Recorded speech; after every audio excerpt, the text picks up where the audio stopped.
Good morning, good evening, good afternoon, good evening, wherever you are. Welcome to the Saturday show. I'm your host, Carl, as usual. What a busy week we've had in football for the last 7 days. So we'll talk about the FA Cup fifth round and also the quarterfinal draw. We'll talk about some of the key games today, including the Yorkshire Derby as well, and also the Manchester Derby this weekend as well, huge games as well. And we'll talk about one topic as well shortly a bit. Are Chelsea the £1 billion bottlers? That's something we are going to discuss about. But joining me as usual today, and good morning to Doug. Doug, good morning. Good morning. How you doing? Yeah, how you doing? How's the hangover after last Sunday? Hangover. I didn't even have a drink to celebrate. I'm only saying that because other local fans were drinking the night away, mate. So that's all I'm going to Yeah, say. yeah, yeah. No. I was, I was sober. I'm I actually wait to Liverpool this month for the Legends game, so I'll probably make it up for that. But no, all good, all good. Managed to wake up on time, and yeah, thankfully I didn't manage to burn myself this time because last week obviously I did manage to burn myself with hot water, but today I wasn't to be this time. So yeah. But yeah, I'm all good, and I hope you are well as well. I am as usual, all well indeed as well too. All right, let's get into the start of the topic. Well, before actually do, let's talk about some fixtures today. The fixtures today in this weekend's fixtures. So I'll just share my screen up to show the fixtures. Who's playing today, and I'll just change the format as well. So in today's game, so later today, I got Brentford at home to Chelsea in a free kick for the Premier League as well. Just zoom in as well. West Ham away at Everton. Another points for both. Everton's got their points reduced their points from 10 to 6. Brighton away at Fulham. Newcastle home to Wolves. Nottingham Forest at home to Liverpool. Crystal Palace away to Spurs, and then Luton in the even kickoff at home to Aston Villa. In the Championship, got two lunchtime kickoffs as well today, which is the Southern Derby between Bristol City and Cardiff City, and the Yorkshire Derby between Huddersfield Town and Leeds United, which is live on Sky Sports. And it's Chance to Southampton put go. the pressure on. Yep, absolutely. Southampton go away to Birmingham City late on today. Leicester at home to QPR. Millwall, who had a shock win at Southampton, and put at home against Watford. Norwich City at home against Sunderland. Ipswich Town go away to play with Argyle. Preston North End at home to Hull City. Rotherham United against Sheffield Wednesday, another Yorkshire derby as well for the relegation battle. And also, it's a huge pressure for Steven Schumacher for Stoke. If he loses against Middlesbrough today at Stoke, he will lose his job at Stoke City. That's been a rumours to be circulating in the last few days. And then Swansea City at home to Blackburn Rovers. And in League One, we got Bolton Wanderers at home to Cambridge United. Reading still in the dire straits as well with the relegation battle colleagues, Carlisle United. Cheltenham Town home to Burton Albion. Port Vale go away to Derby County later on today. Fleetwood Town gets Wigan Athletic. And then we have also Bristol was going away late at Orient. Stevenage travelling to Lincoln City. Northampton at home to Charlton Athletic, who are down in the bottom four as well. Peterborough now at home to Exeter City. We've got Portsmouth at home to Oxford United. Blackpool away at Shrewsbury, and Wycombe Rangers against Barnsley. And in League Two, another derby as well today. Another 12 kickoff between AC Wimbledon and Milton Keynes Dons. We've got Bradford City against Notts County today. Two games have been postponed due to Colchester United and Stockport County, and Crawley Town against Barrow due to poor pitch. We got Crewe at home to Morecambe, where Forest Green Rovers away at Grimsby Town. Newport County away to home to Mansfield Town. Salford City at home to Gillingham. Harrogate away at Swindon. Tranmere Rovers at home to Sutton United. We got Doncaster away to down to the Midlands to Walsall, and Accrington Stanley making a trip down to North Wales to play Wrexham. In the Scottish Premiership, we got Dundee at home to Kilmarnock later on today. Ross County face away trip down to Edinburgh to face Rangers at home to Motherwell. Your boys, Doug, go up to Perth to face St Johnstone later on today. We'll talk about them later on. And St Mirren at home to Aberdeen. And in the La Liga games today, we have got Real Sociedad at home away to Sevilla. Sevilla still in the relegation, but Real Vallecano against Cadiz as well. Getafe at home to Palmas, and then the big game later tonight is Valencia at home to Real Madrid. hopefully there's not going to be no controversy again after what happened last season with Vinicius Junior racially abused by the Valencia fans.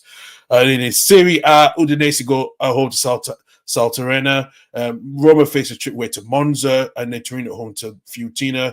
In the German Bundesliga, RB Leipzig go to Bochum, Darmstadt home to Augsburg, Frankfurt go to Heidem, Borussia Mönchengladbach are going to chip away there trying to face their relegation battle against Mainz. Union Berlin are home to Borussia Dortmund, and Wolfsburg are home to Stuttgart.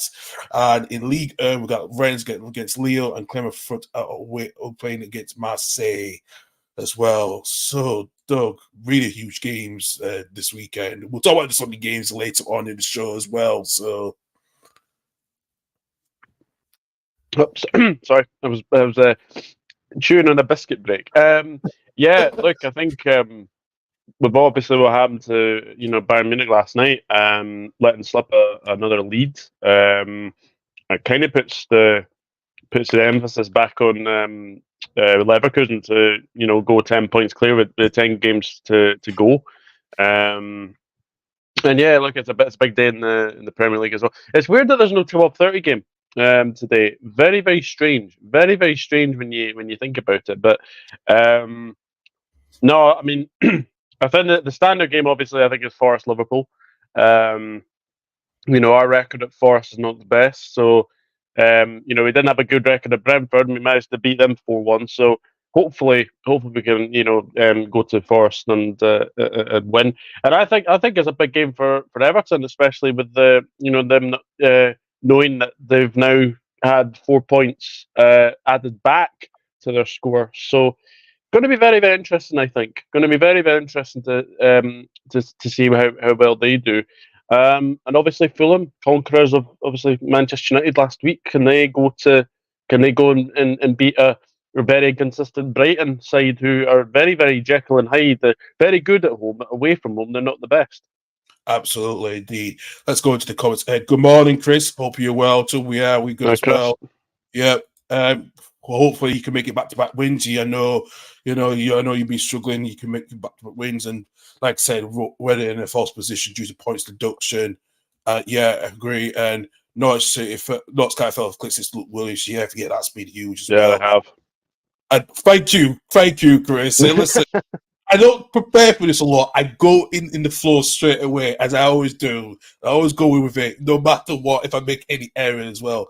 And good morning, Reese. Hope you are well. Morning, Reese. Yes, thank you very much as well. Right, let's go into the first topic. At Chelsea, the new bottlers. So I am going to bring the post. I'm going to share the screen up of what Gary Neville said. And actually, he was in a bit of hot water from the producers at Sky, calling Chelsea blue pound bottle jobs, and he claimed, and he's stand by what he said, and he's doubled down while Jamie Carragher believes the tag will stick with it until Club do something big. Gary Neville said in extra time, Klopp's kids are beaten against the blue £1 billion bottle jobs. Neville said on the coach after Van Dijk's goal, and also he said other things as well. Mitchell Pochettino came back out. If you compare the age of two good summer, I have a good relationship with Gary. I can respect his opinion. We made a few changes for extra time, but we did keep the energy. For sure, I feel proud that made a big effort, and we were a young team. We got nothing to compare to Liverpool as they finished with young players pitch. It's not fair to talk this way. He said that we're going to keep believing strong in this project. Neville took right for explain by comments what he meant. He said, "I'm not going to sit here and say it was an instinctive contract more. I mean, it was instinctive, and I don't know what was going to happen extra time." Peter Jury did about 30 seconds after the goal. It can carry about 25 seconds. If you heard my commentary do Chelsea do extra time, I was getting angrier with them for the first minute around 2 minutes ago. I could smell the fear of Chelsea was when I noticed they were setting off Liverpool. Why? There was like these young lads and Jurgen Klopp growing confidence. There was a chorus for Liverpool fans for about 5 minutes because they could still smell the blood and the feel of those blue shirts. Well, I don't think I need to read the rest, Doug. It was very damning from him. And I know Pochettino was not really happy with that. Yeah, look, I think this is a thing that's going to have to stick with Chelsea until they win something. I think what Gary Neville said was absolutely right. You know, they've spent £1 billion. They should have been the far superior team against Liverpool in that final. You know, Liverpool had so many players out. You know, at the start of the game, I was a little bit concerned because obviously you had no Darwin Núñez, no Mohamed Salah, no Dominic Szoboszlai, no Alisson. Although we knew that obviously Kelleher would obviously play the final because obviously League Cup goalkeeper. But I think if you look at the way that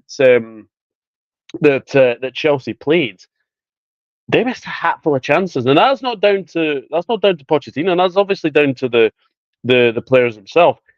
The thing that really gets me with Poch, his tactics in extra time. You want to sit back. Why sit back?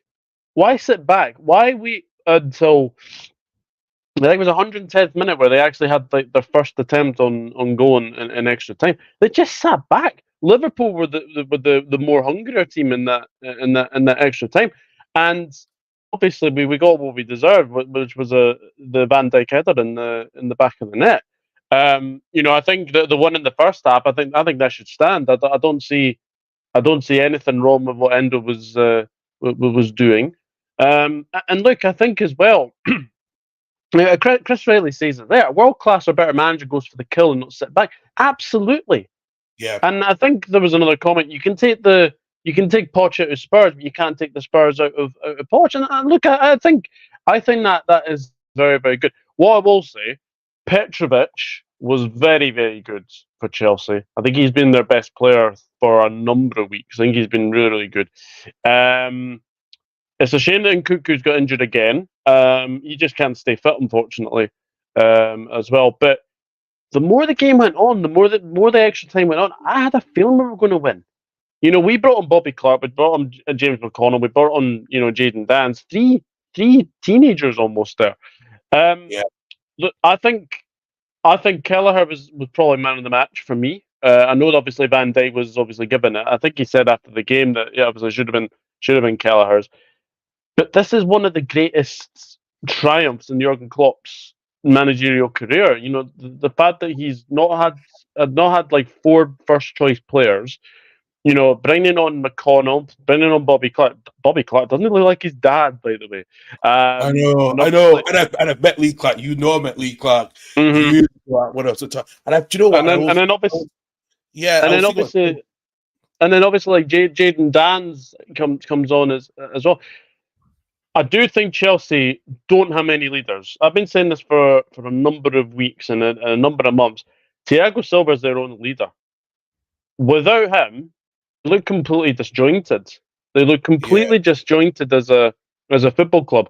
Um, and I think Chelsea got what they deserved. I think they got what they deserved. I think the Liverpool fans got behind the team.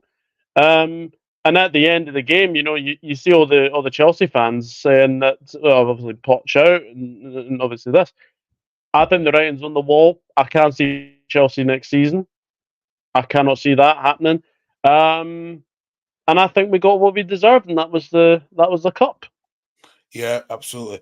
I'd still look at it, say about the young kids like Dan's Junior. I couldn't believe that because I remember I think I was speaking to Lee Clark about this years ago when he was at Huddersfield Town, and I will say about his son, what his son was doing, and his son was actually I think he was at Huddersfield Youth Squad for the time being June before he got sacked, as I kind of recalled it. So, Mm-hmm.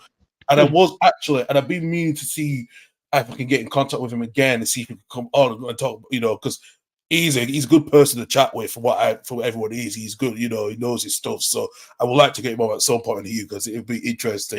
He'll be But absolutely yeah, he'll be absolutely buzzing. He'll be absolutely buzzing inside out as well because with what Bobby Clark came on the pitch and done, obviously won the corner that obviously led to the winning goal.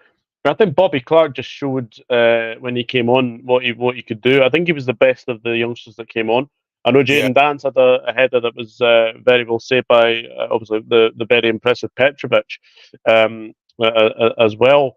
McConnell doesn't look out of place as well. So yeah, I like the fact that Jurgen Klopp has given a lot of faith in the academy, and it is really really good to see. Not many teams give faith to their academy. Obviously, previous years Manchester United have, but I think in recent times, Liverpool have really given opportunities to younger players to come through. And look, James McConnell, still a schoolboy. Bobby Clark, teenager. Jaden Danns.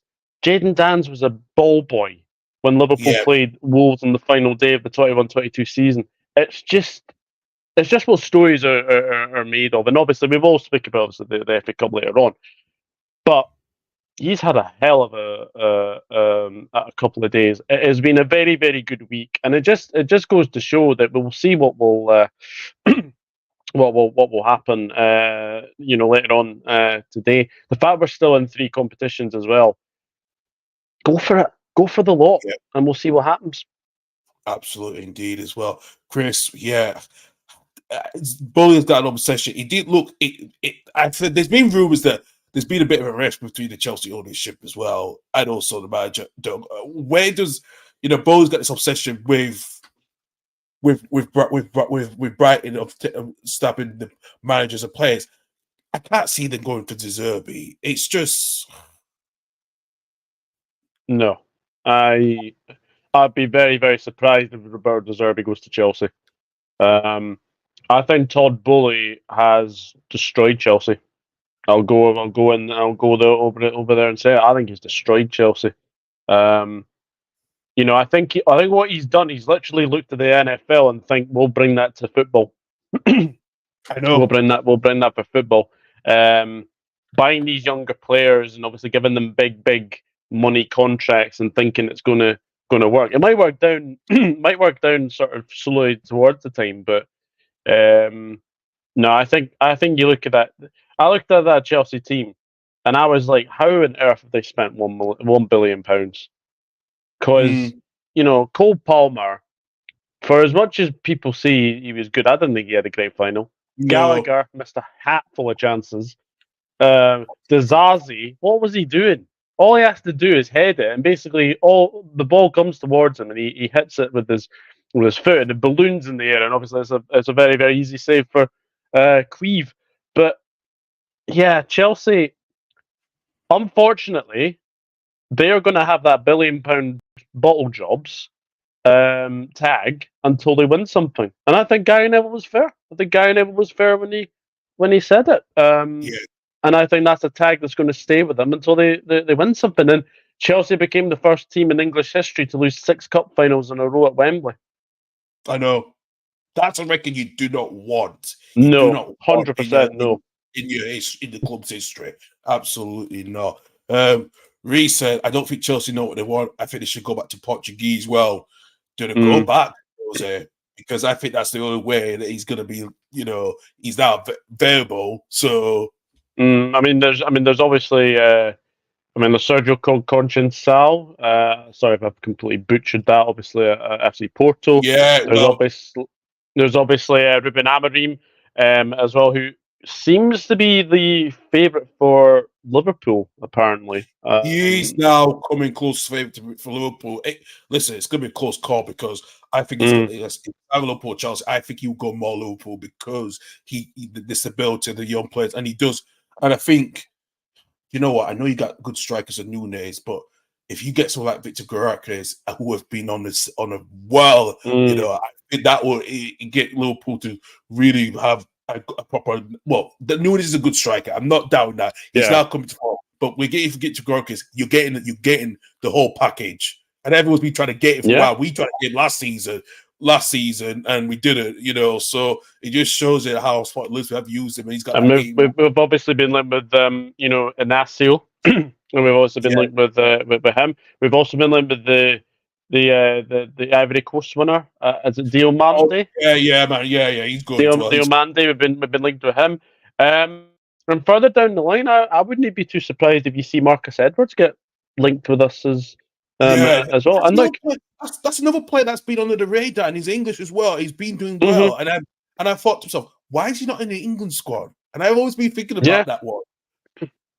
I've always been wondering why he's not been sort of in a higher league. Sorry, but look, I think if it's Amorim, if it's Alonso, I'll take any.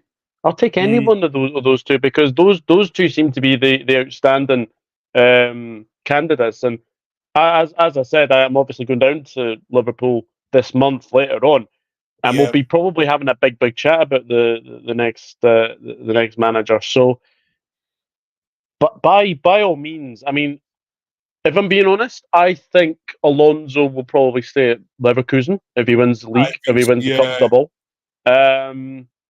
And I think he will probably stay there one more season. But Amorim, who knows? Who knows? Who knows what will happen? It's going to be a very interesting summer, whatever happens. Anyway.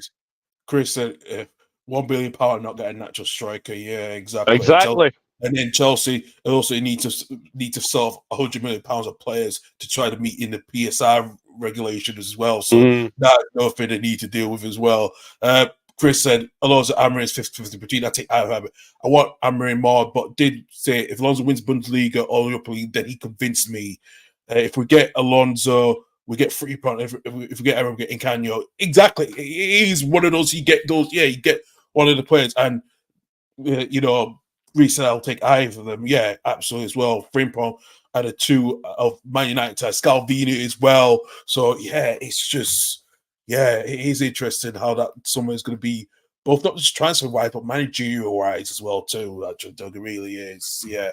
Right, let's move on and go into the FA Cup 5th round results. Let's start off. We'll start off actually with Blackburn versus Newcastle United. Newcastle won 4-3 points after a 1-0 extra time. Doug, was Blackburn a better team in that game? Yes, they were. I think if you look back at the whole 90 minutes and obviously the extra time, I think Blackburn were the far better team. I don't know what's happened to Newcastle recently. I think they have really gone off the boil a little bit. I think it can happen when you've obviously had the euphoria of reaching the Champions League last season, and obviously I think the fans need to be realistic in their expectations. Like I was seeing at the start of the season, Newcastle can get a topper. I was even seeing Newcastle for title. I mean, come on. Eddie Howe is not a miracle worker by any stretch of the imagination. But I think if we look back at this game, Blackburn should have won over the 90 minutes. Yeah. I think Dubravka is obviously the hero, obviously saving the penalty. But I've got to say, I think Eddie Howe's on the Shugley peg. I think he could be gone at the end of the season. Yeah, Chris is just saying that as well. The rumours have been in the last 24 hours that Julian Nagelsmann has been linked with the job. Would he be a better fit for Newcastle? Because that has been talked about, and Eddie Howe's not being distracted by it. But do you think it is a distraction for him? I've always said that Carl. I honestly think that Jose Mourinho will end up in Newcastle. I always had that feeling that Mourinho would end up at Newcastle. So I'm not going to go anywhere away from that, because of obviously the Sir Bobby Robson days, and obviously Sir Bobby Robson was I think he nurtured Mourinho at Barcelona. So it kind of makes sense of Mourinho going there. But we'll see what happens. But what I will say, I do think that Newcastle's home form has been very, very good last season. This season's been very patchy. I think, was it 4-4 against Luton, 2-2 against Bournemouth? Yeah. They don't seem to grind out victories anymore. No. I've noticed this as well. Like the defense is really, really sloppy. It feels like the Brendan Rodgers days of Liverpool. We score more. You can score 2 or 3. We can score 3, 4, or 5. It does feel like that at the moment, and they're not getting over the line with some of these games as well. And the Newcastle hierarchy will not stand in for any poor performances like that. And I honestly think that Newcastle were very, very lucky the other night. Absolutely. Do you think Newcastle should have said, screw it? Despite the PSR, we just still get the players that we need to get. regardless what they should have just done that because no matter what, because a lot of Premier League clubs now be under the pressure now, though, because of the PSI rules of trying to buy players and too scared to do it. That's why we had a very quiet January transfer window at the end of the summer. We know the PSI rules is going to change at some point, but the problem is Newcastle are still so much behind by the other clubs, such as Man City, Liverpool, Chelsea, Man United, in certain revenues, and it's going to take them for a while to catch up. Yeah, 100%. And I think as well, with obviously FFP, I think one of their star names will be sold in the summer. I don't know which one it will be, but I think if you're looking at it, probably Guimaraes maybe. I know he's supposed to be getting a new contract. Yeah, they have been.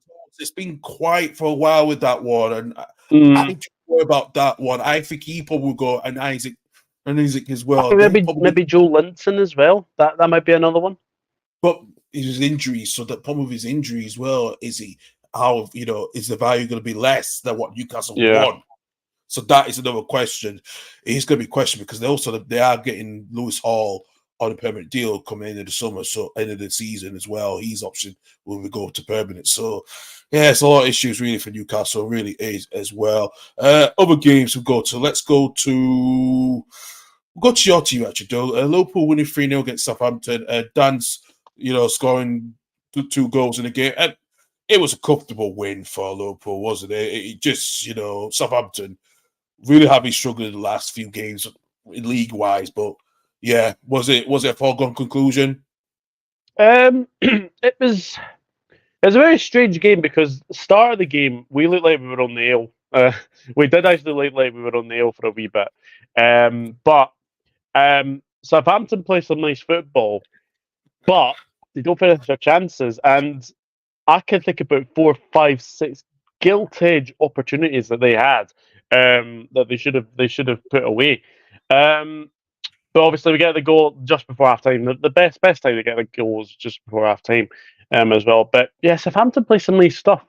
Russell Martin's gotten really playing some nice stuff. But obviously, Jayden Danns comes on his Anfield debut, scores in front of the Kop. I mean, there's no better way to start your Liverpool career than scoring 2 goals in front of the Kop. First goal did go with the goalkeeper, fan finish, and then the second one. That is a striker's finish.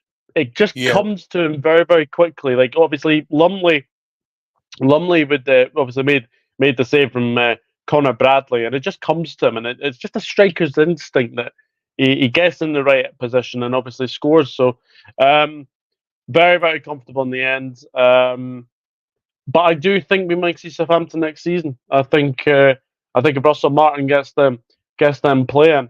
We'll obviously talk about the later games later on, but I don't think the title in the Championship is as good as quite sewn up as many people think. Because if you guys win today against Huddersfield, you'll only be 3 points behind, and it puts the pressure on Leicester. It does as well. And I also just realized Kumas as well. Is that Lewis Kumas? Is that Jason Kumas' son, isn't it? It's also yes, it is. Yeah. See these players I remember that realization there makes you think, boy, we are old. Because we remember Jason Kumas. We remember Neil Danns. He was so talented, He was a very talented player. I keep forgetting about him. He was such a talented player. And I always remember he was so good. I thought to myself, because I know he spent years in the Liverpool. I think he played in a West Brom midfield with Derek McInnes, I think. He did, yeah, because Liam Bolton right along close for him said, Kumas often described as merciful, no less than Steve Jobs, was undisciplined. So yeah, I always keep forgetting about that. You really got some good forward players. Sons are really good, really becoming like their dads. Actually, I'm surprised with that one. Yeah, bloody hell. Right, go into Monday's night game. Let's Coventry City winning final against Manchester United. The dreams for Maidstone, but what a way it has been for them under George Elokobi. Really good. Yeah, fantastic. Yeah, absolutely fantastic run for them. I think George Elokobi will be kind of feeling a little bit with a bit of regret they didn't get Wolves. I think if they had got Wolves, I think that would have been obviously a dream tie for him. But No, Maidstone, put some fabulous teams along the way. Put Ipswich Town out as well. So yeah, I think Coventry are looking good. That'll be an interesting tie, that one next round. It will be as well. We'll talk about the tie in a bit. Luton, Man City winning 6-2 at Luton. Haaland scored 5 goals. Yeah, was he a bit over the top of his celebration when he scored 5? A little bit. Watch, the celebration police will be out for you. Yeah, it was a little bit. It was a little bit over the top. Let's be honest. Yeah, absolutely. I know Chris from Leicester Turned I went to go watch Bournemouth get Leicester. I know you got the tickets when you talked to me about that. They won in extra time as well. Bournemouth could have taken the chances, but Leicester got the win that they needed, and especially they've been under pressure. So are they really going to be one of those dark horses for the FA Cup? Well, they usually get Chelsea. So yeah, great goal from Fawu. We've got to say that. Very, very good finish. That's a good run for Leicester. Very, very good run for Leicester. Absolutely, indeed. Wolves beating Brighton Hove 1-0. Lima scored in 2 minutes as well. Do you think that should have been a must-win game for Brighton to try to, after they got to the semi-finals last season? Do you think that was a must-win game for them? Again, I think they got Europa League to focus on.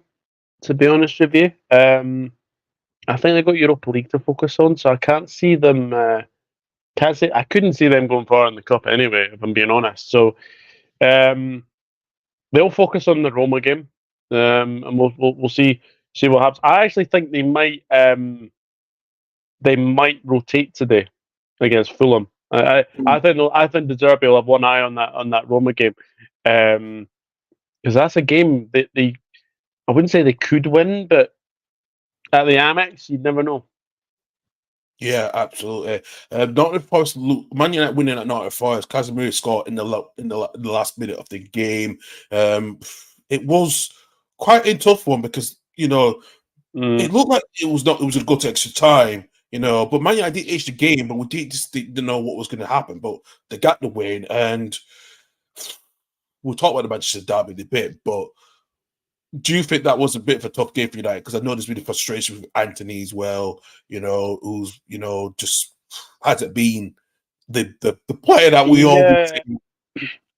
Yeah, it's a strange one with United. I didn't think they were great in the first half against Forest. No. But they managed to scrape through. Obviously, Casemiro getting the goal. I've got to say, Marcus Rashford's performance the other day against Forest was absolutely shocking and unacceptable. I think you have to say as well. And the absolute baloney he's came out with in the press as well. Why don't you, Marcus, do your talking on the pitch rather than off it? Yeah, I think he's lost his way. I think it's going to be interesting someone for him on what happens, because I just feel like, is he going to fit in what Jim Ratcliffe, what the ownership of Jim Ratcliffe wants? That is going to be the question now. If he's going to be there at the summer, and knows I've spoken to a few United fans, obviously Reece, Julio. They've actually said to me that they want Rashford gone. Now, I can't lie. It looks like that big money deal for Rashford has got to his head, and it's obviously affected his performances. Look what happened to Aubameyang. He got a big money contract at Arsenal, and his performances were affected by it. I just think Rashford is had a really, really poor season by his standards, and I think as well, I think there is off the pitch problems with Rashford. I don't think all is well there. So maybe it might be time to cash in. Maybe it might be time to cash in on Marcus Rashford. Absolutely, indeed, as well. We'll talk about another Man United player at some point, former Man United player at some point as well later in the show. You know what I mean, Doug?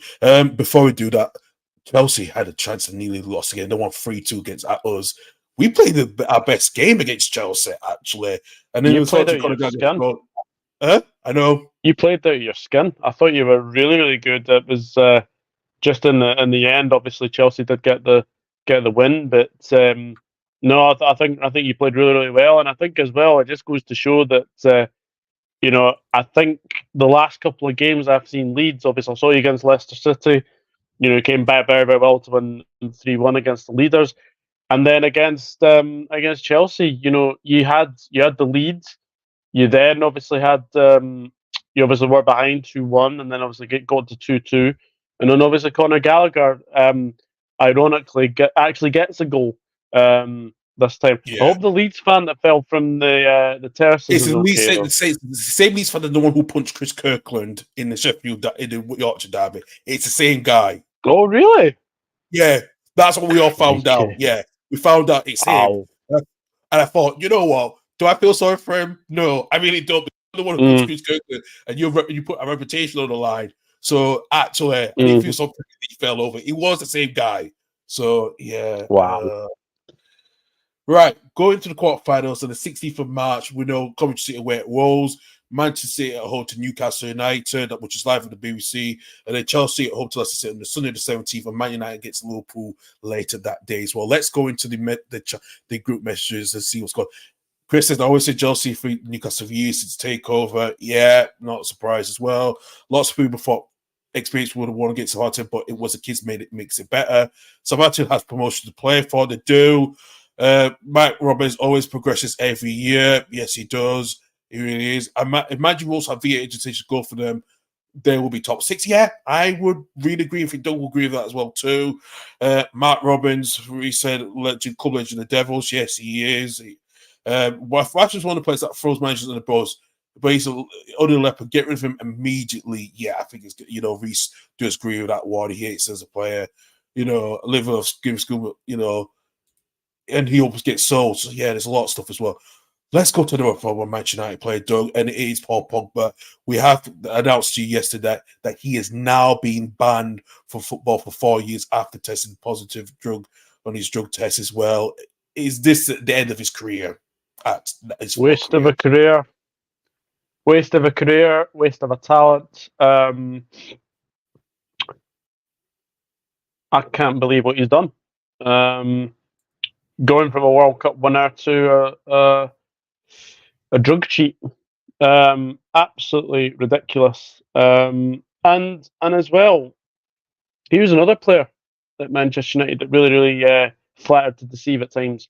I've never really sort of rated him as a player. I think he has his moments, but he didn't perform it on the big. Obviously, he didn't perform on the big stage. But to go now 4 years ban, he'll be 34, 35 by the time he comes back. Yeah. I know he's going to go to the Court of Arbitration for Sport to obviously appeal his ban. We need to get these drug cheats out of football, and we need to get the drug cheats out of sport, in particular. So, yeah. Look, I think as well as testosterone as well, which is one of the worst ones. Yeah, testosterone. There's a lot of doping going on, and it's been an issue in football, and it needs to be clamped down seriously now. And I think it is a bit of a worry because, why do we do these drug tests? Look at what happened to Rio Ferdinand, back in 2003-4. Look what happened when he got, Did he get 8 months? Was it 8 months ban? Was it 8 months ban? He got 8 month ban. Yeah, but and obviously you've had was it Adrian Mutu? I think he was sacked by Chelsea for cocaine. Yeah, cocaine as well. I don't know what goes through a player's head when you want to do that. And look, I think Paul Pogba is a big example that you can make it as a footballer, but just goes to show that decision to take testosterone has come back to haunt him. Absolutely. Well, for what I've been hearing, he was earning 6.9 annual salary plus 6.9 million pounds plus 1.71 million bonuses. But since he's been provisioned, that has to be reduced to £2,054 per month since then. So the club, Juventus have the right to cancel his contract. However, they understand Juventus will discuss the next steps with the player and his representative, especially on the final decision, especially if it does go to corporate arbitration for sport. But yeah, it just he chose conservative therapy rather than surgery hopes ensure he's present at the World Cup, and that's what's cost him. And exactly that is the last thing you do. Especially look at what happened with Diego Maradona when he got busted in the 1994 World Cup, and that was the end of his playing career completely. So if he just chose the surgery, then maybe this not what ever happened in choosing testosterone therapy to try and ensure he's plays at the World Cup. Yeah. But yeah, as I said, let's get drug cheats out of football, out of all sports. Yeah, it's waste of a career, waste of a talent. Yeah, absolutely as well. Absolutely, indeed, he's a waste of the talent. It really is. Right, let's go to the certain games. We'll have to talk about the Manchester derby, Doug. We hear that Pep was talking about Man United. He felt sorry for Manchester United where they had a situation, and he was asked about the question, especially now they take over, that Sergio Ramos is admired by Man City, how they've done and stuff, and they want to be emulating what Man City does. Look, is this the right time to bring those comments out before the derby? Yeah, it's. I think Pep's playing a bit of mind games there. To be totally honest, I think he is playing a bit of mind games. I think he knows City are definitely superior over United at the moment. Maybe not in terms of obviously trophies etc. But I do think that this is probably the wrong time to play City because I think they're starting to get into their groove. And I think the last thing United want to really face is an informed Erling Haaland and an informed Kevin De Bruyne. Yeah. So look, it's going to be an interesting game tomorrow. We'll obviously get to predictions very, very shortly as well. But I do think as well that City do need to be careful because against Chelsea, everyone was kind of expecting them to get a really, really big win against Chelsea, and it didn't really sort of materialise. This is this kind of game. They obviously go to Anfield next Sunday. Another ground that they absolutely hate playing at is Anfield that City do as well. But yeah, I'm gonna. It's a tricky one. It's a very, very tricky one. If United set up like they did at Anfield, then we'll see. The one thing I've noticed with City this season, they seem to concede a lot of chances. Like, Yeah. what the first, like, if a team has their first shot on target, it usually ends up as a goal. Now, I think United can go there and score, but what I will say is that City are very, very clinical when they get chances. So United are going to have to take the chances when they get them. They're going to have to take the chances when they get them because I can't see them keeping it Holland, De Bruyne, Foden. I do have to say though, now this might sound very, very strange, but Jack Grealish to me is a really big loss for City. It is a huge loss to see, and probably for England as well too. Actually, it really is. Especially, I know he's criticised by Grace Souness a lot in the media about his form, about his, as well. Looking at here, Man Pity, a lot of the backstop media, back pages of today's newspapers have gone, Man Pity, sorry for your losses. Yeah, looks, the way it just shows completely, how much, yeah, it's just how Pep is playing the mind games as well, So Guardiola says he feels sorry for United for the struggle since the glory days. Of course, you do Pep in brackets as well. We see here the Daily Star with Pep with a cigar as well, with the cigarette in hand, So with a start, yeah, looks like it hit you hard, So there's been a lot of stuff about that one, but yeah, it's just. It is like we said, it's mind games going on, Doug, and it really is as well. The other derby as well, like I said, Huddersfield against Leeds. Huddersfield got that win under the new manager, Andre Brown. they're playing against Leeds today or being on consistent form. It's very, very good form. And like I said, Doug, could go 3 points. They could be 3 points behind Leicester before Leicester's game today against QPR. Sky. Yep, 12:30. 12, yeah. Because obviously the other derby between Bristol City and Cardiff City as well. Yeah. So just it's it's very strange how there's no 12:30 game on TNT Sports. Obviously didn't get their choice of trying to get Liverpool on 12:30. Unlucky, because obviously last season was Nottingham Forest Liverpool was a 12:30 game. So, that's a big game for Leeds.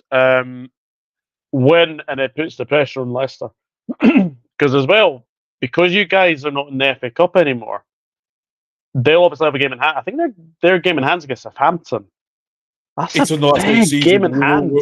We're always playing like Southampton the last day of the season. We don't know games in hand at the moment. To be quite honest with you, I don't think we have actually, because the only thing we have got the games in hand.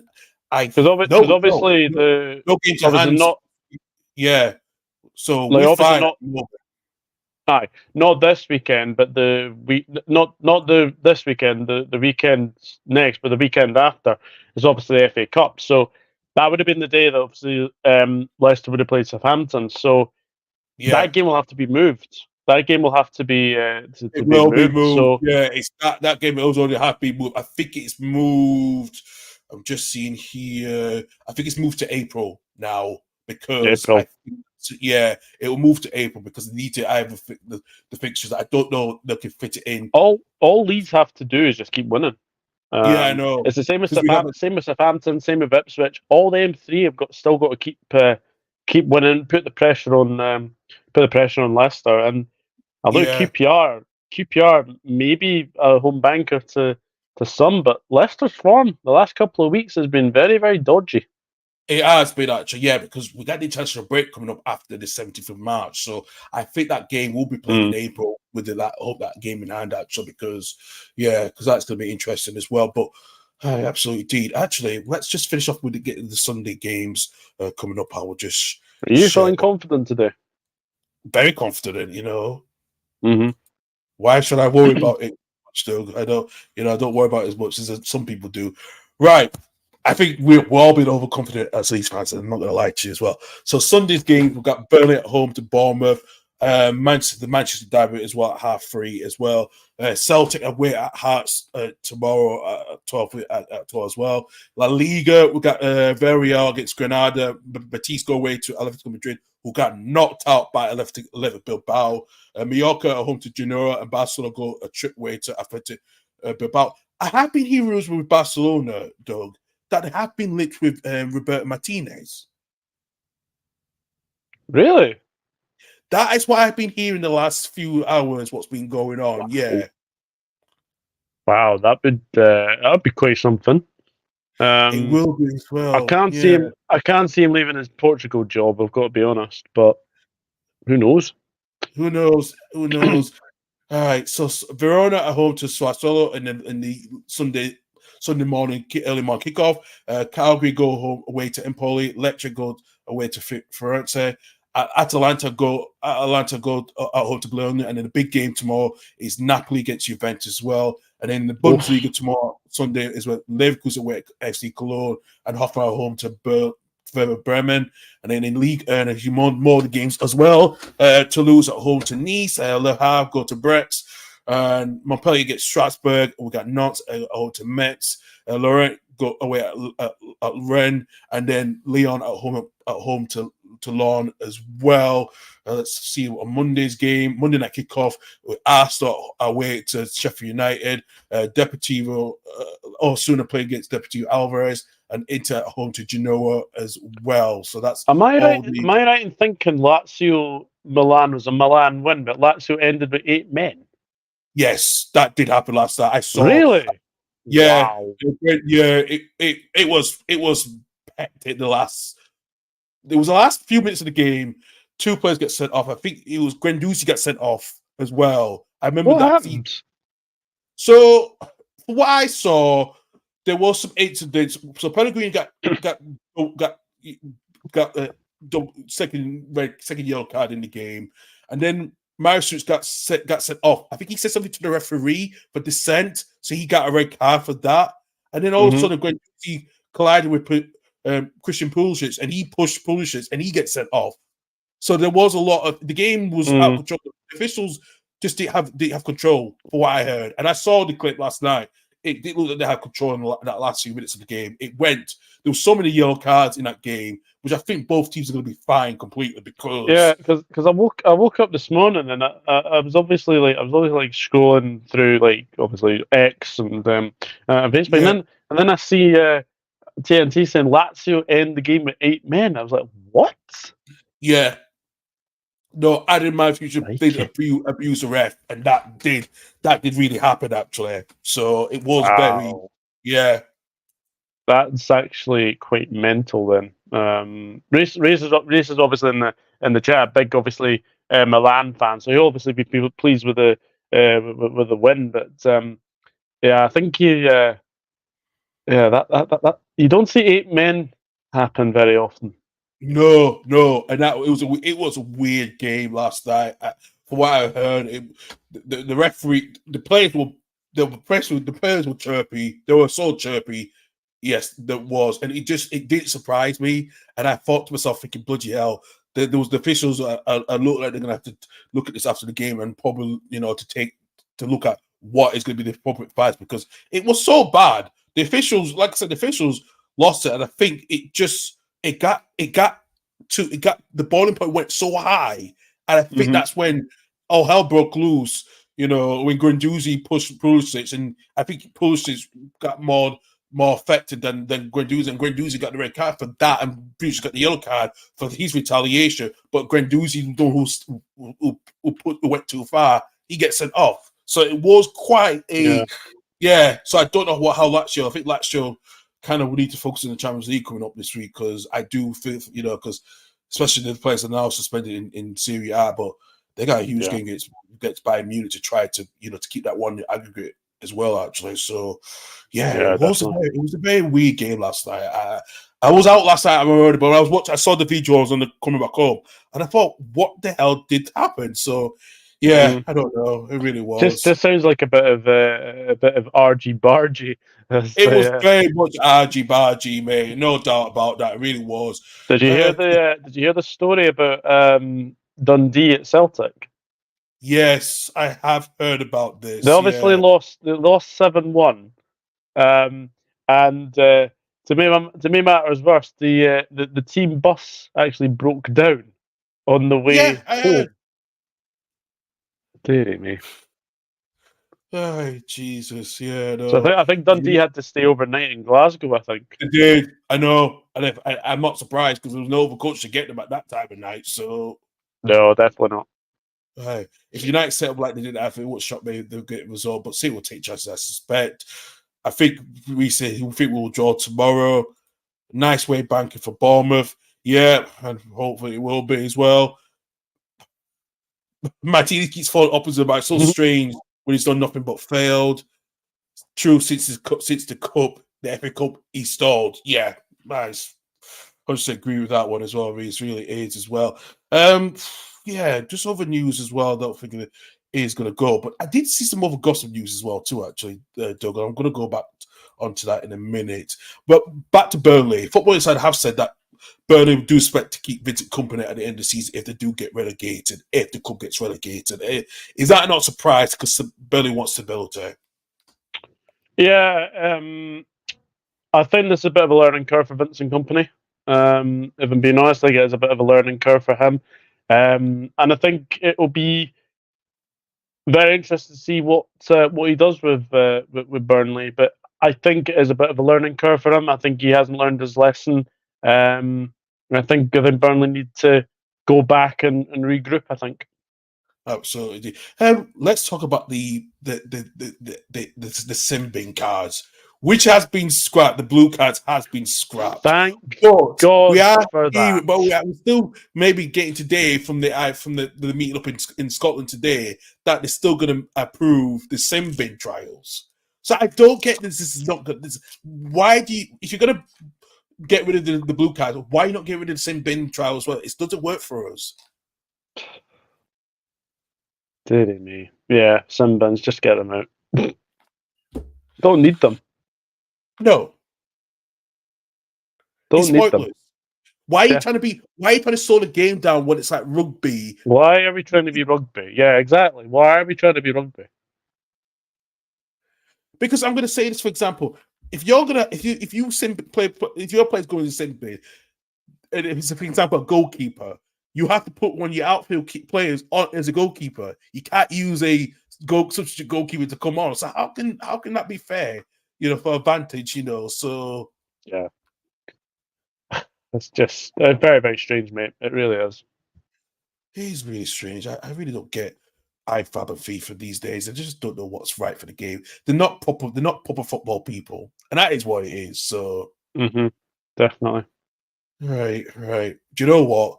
Let's just go on and do our predictions and do some team news as well, actually.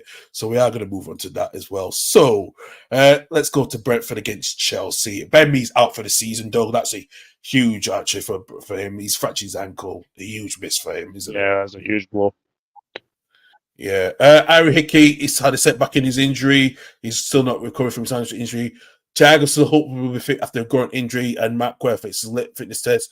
Nkunku's out for a few more weeks with Bema Balisale and Romelu Amondo still sidelined. Brentford have beaten in the last 4 games against Chelsea.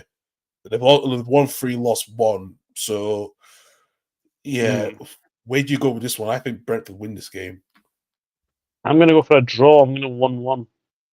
I'm going to go 2-1 Brentford. I think Tony will do something like he always does.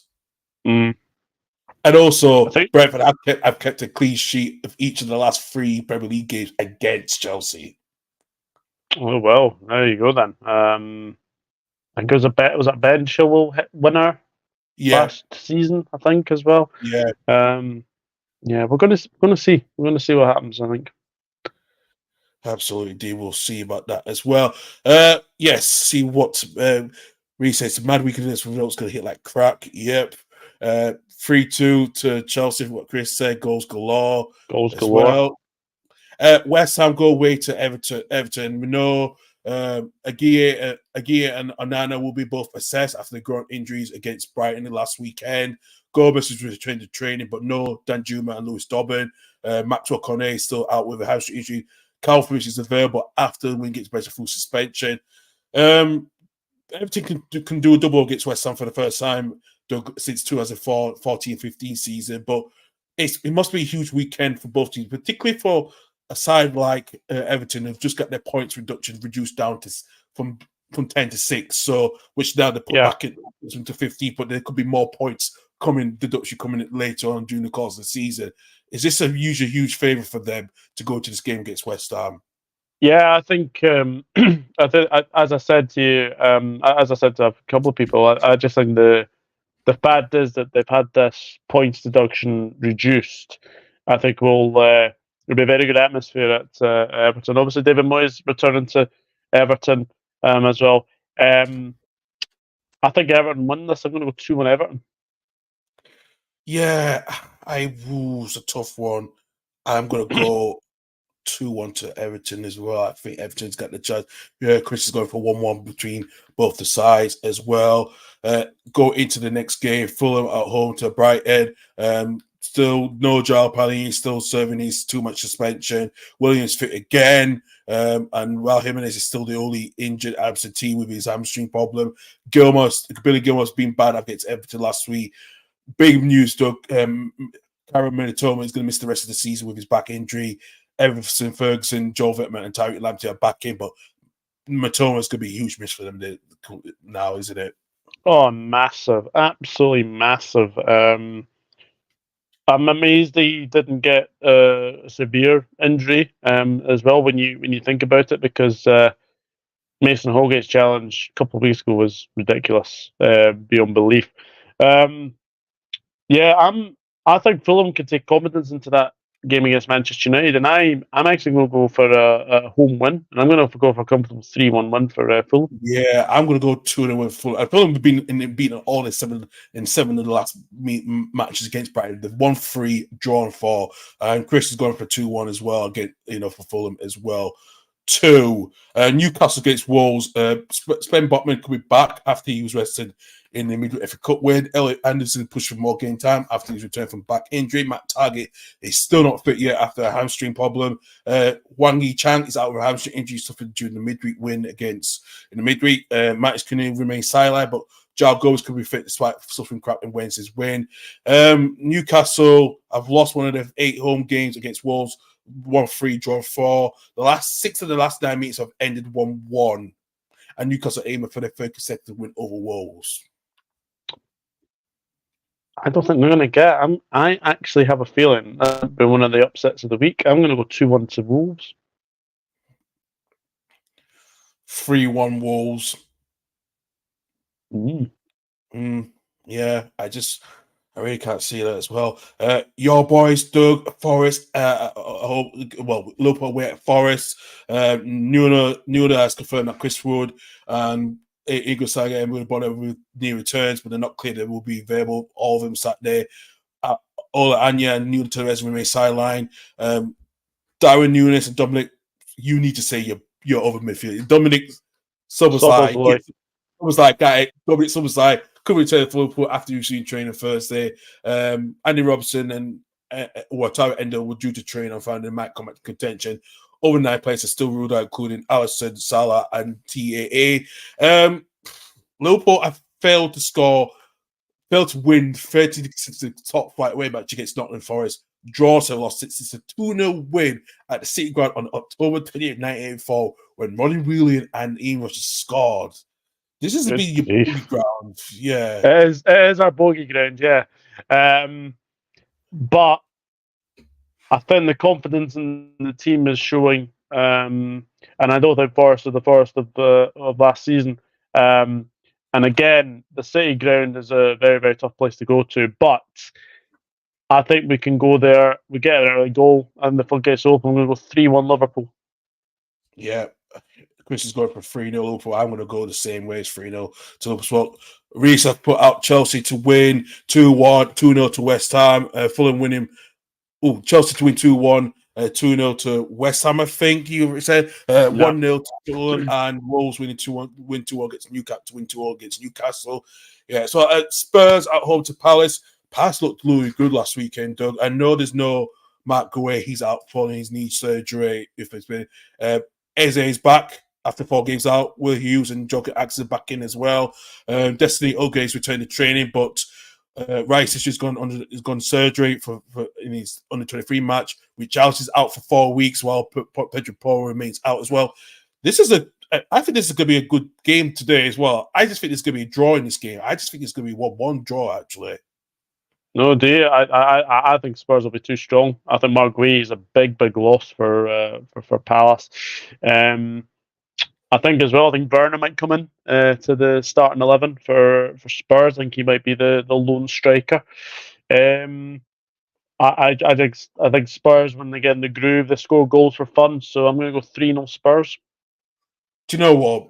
Since I said the 1-1 draw, as you said that the Matt Gray situation is going to be just as how Palace adapt to it, and I think I might go 2-1 to Spurs actually, just about. I think Palace will give a run for the money, but I think Spurs will win 2-1 as well.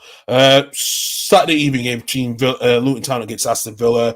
Isaac Kabore is back after he's eligible. He couldn't play against Man City in the FA Cup. Maribel's doubtful with his injury after the midweek defeat.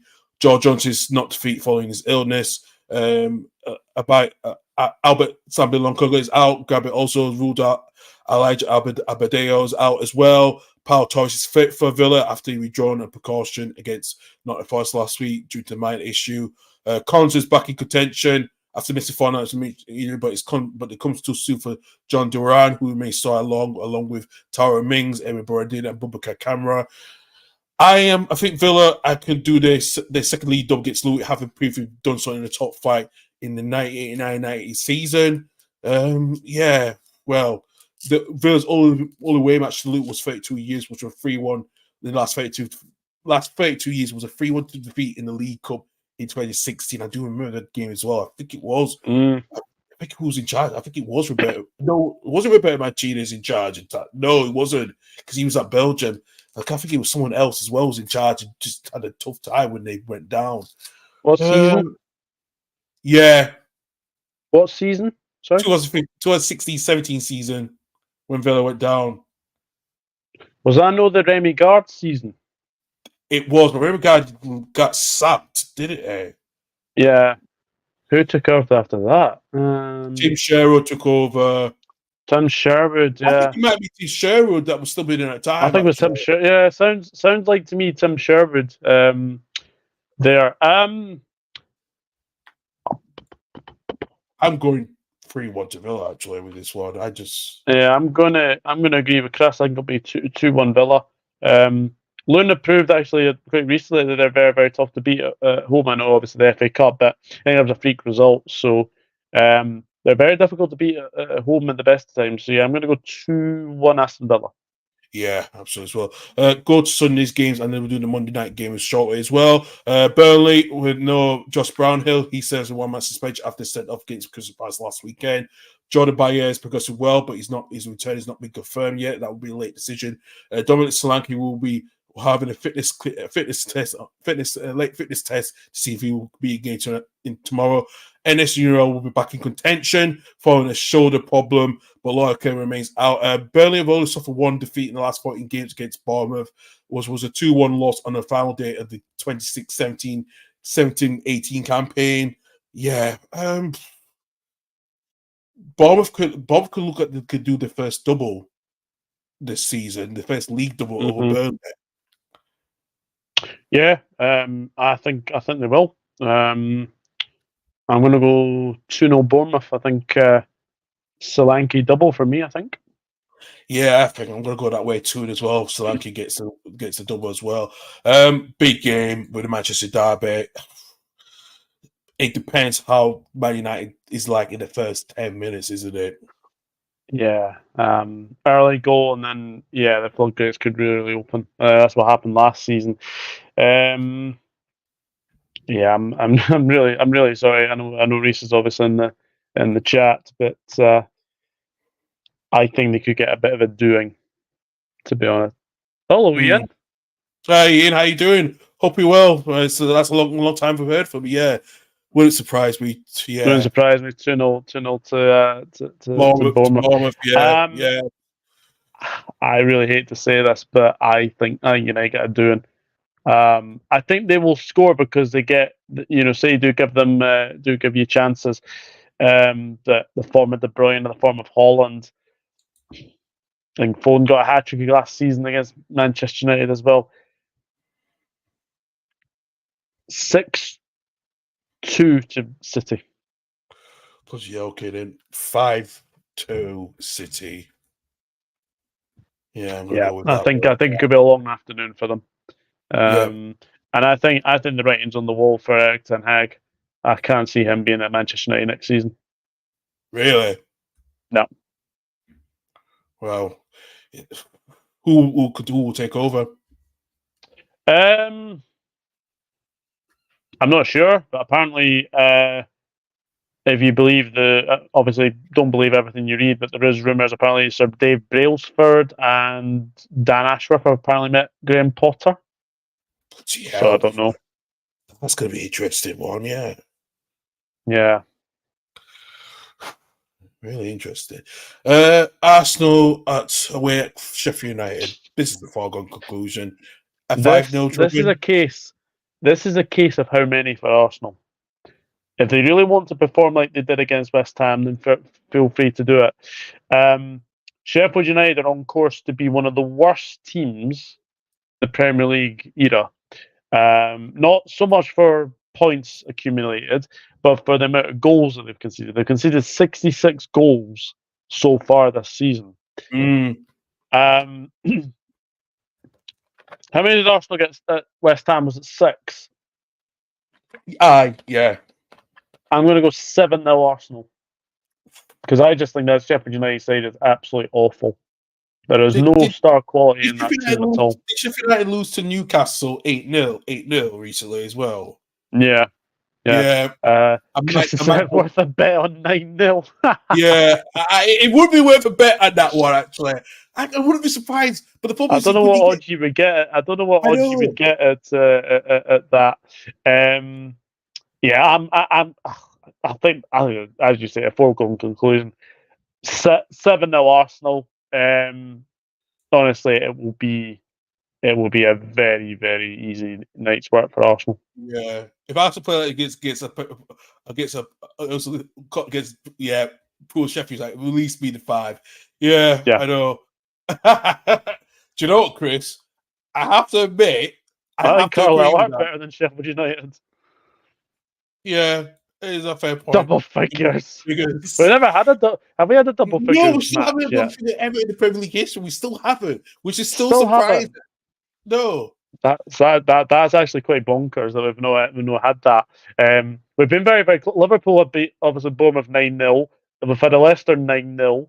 Yep, Man United beat Southampton 9-0 I know. Yeah, as well. So yeah, we could potentially get it, but Arsenal just need to do their job and get the result. But um, Sheffield United are so bad.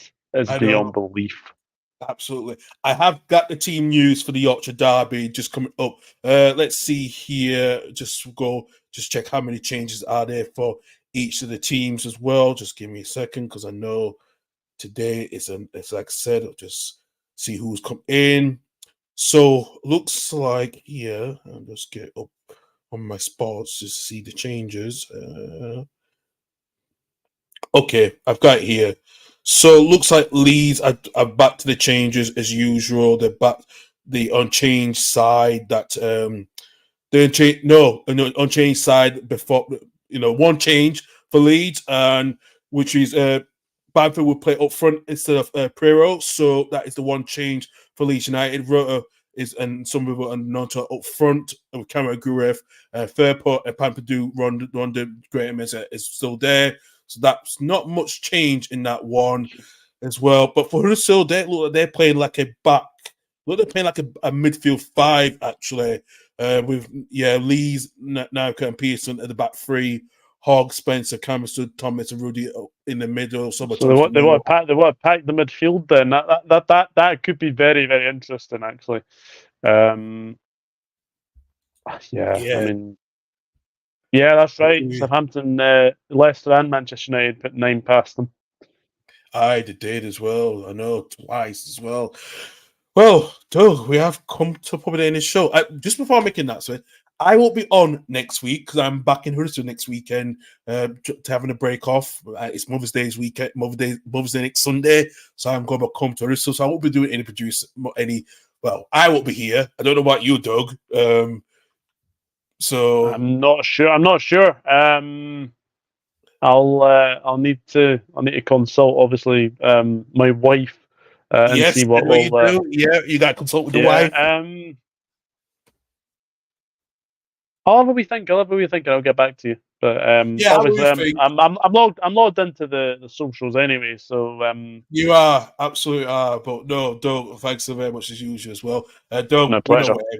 we know where everyone can find you, but tell everyone again where everyone can find you. Yeah, the Dugout Football channel on YouTube. Emerald_1992 on X, Facebook Douglas James Horne, Instagram Douglas Horne. And I am also on TikTok. I've been doing my wee fair share of TikToks recently. Douglas Horne LFC 92. Absolutely. You can find me at Carl Levy92 on X/Twitter. Also, you can find me on Instagram at KaleHus92 as well. You can find the Instagram of that Instagram channel as well too at Levy and LH Football Pod, Levy Home Football Pod, LH Football here on Twitter, on X as Twitter as well, and also on our YouTube channel as well, and our platforms and podcast platform services as well. Chris, thank you as always. Yes, great to see you as always. Appreciate that as well. Yeah, good luck against Reading if you're going to it today. Thank you very much, Reece. Yes, thank you very much. We appreciate that as well. Too, and yeah, Reece, we need to get you on here. Actually, we need to get you on here. We do need to get Reece on. Yeah, we do need to get Reece on. Absolutely. Doug, give me your prediction for the Livingston St Johnstone game because I think that's the last thing we want to finish off. So, I can see being a 0-0 draw. Yeah, okay then. What should I say for Hearts and Celtic? We should have won in the Edinburgh Derby. Yeah, you should have won the Edinburgh Derby. 2-1 Hearts. Yeah, I'm going to go that way as well, too, anyway, as well. No, cheers for that, I Doug. think the momentum was with Celtic. Yeah. It's now with the Rangers. So Celtic can't afford to lose, and I think that's a really difficult game for them. So yeah, I think the mini Huns, as they like to be called, I think they'll beat Celtic 2-1.